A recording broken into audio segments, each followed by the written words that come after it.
वर्षानंतर राज ठाकरे आले, 20 वर्षानंतर. मला खरं तर 20 वर्षानंतर सुटून आल्यासारखं वाटतंय. 20 वर्ष जेलमध्ये होते, आज पहिल्यांदा सुटून आलेले आहेत. आपण त्यांचं स्वागत करूया. आज मी खूप वर्षानंतर शिवसेना भवनमध्ये आलो. मला नवीन शिवसेना भवन मी पहिल्यांदाच बघतोय आणि माझ्या मनामध्ये कायमच्या कोरल्या गेलेल्या ज्या काही आठवणी आहेत त्या सगळ्या जुन्या शिवसेना भवनमधल्या आहेत. त्याच्यामुळे आता कुठे काय होतं हेच आता मला म्हणजे आता समजत नाही आहे किंवा कळत नाही आहे. पण जुन्या शिवसेना भवनमधल्या आठवणी या खूप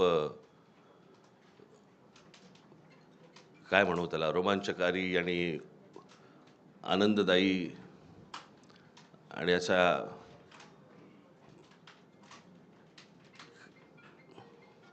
त्या आठवणींना म्हणजे मी तुमच्यावर जर बसलो तर इतक्या गोष्टी मला तुम्हाला सांगता येतील पूर्वीपासूनच्या. म्हणजे त्या 77 साली मला असं वाटतं शिवसेना भवन झालं आणि 77 सालीच त्यावेळेला ती जनता पक्षाचं सरकार आलं होतं आणि मग इथून तिकडे ती सभा ह्यांची आटपल्यानंतर इथे शिवसेना भवनवरती दगडफेक झाली होती. त्यावेळेला काय काय झालं तेव्हापासूनच्या त्या सगळ्या जुन्या आठवणी आहेत. पण आता मी त्या आठवणीमध्ये रमत नाही. आज इथे शिवशक्तीचा आज शिवसेना, महाराष्ट्र नवनिर्माण सेना आणि राष्ट्रवादी काँग्रेस यांचा मिळून एक संयुक्त जाहीरनामा इथे प्रकाशित आज तुमच्यासमोर करत आहोत.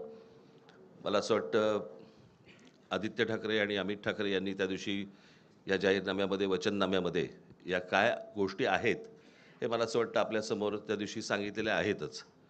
त्याच्यामुळे आता त्याच्यावरती परत किती चर्चा करायची हे मला असं वाटतं आपण त्या गोष्टींचा विचार करावा. या व्यतिरिक्त जर समजा आपल्याला काही इतर प्रश्न असतील, मला असं वाटतं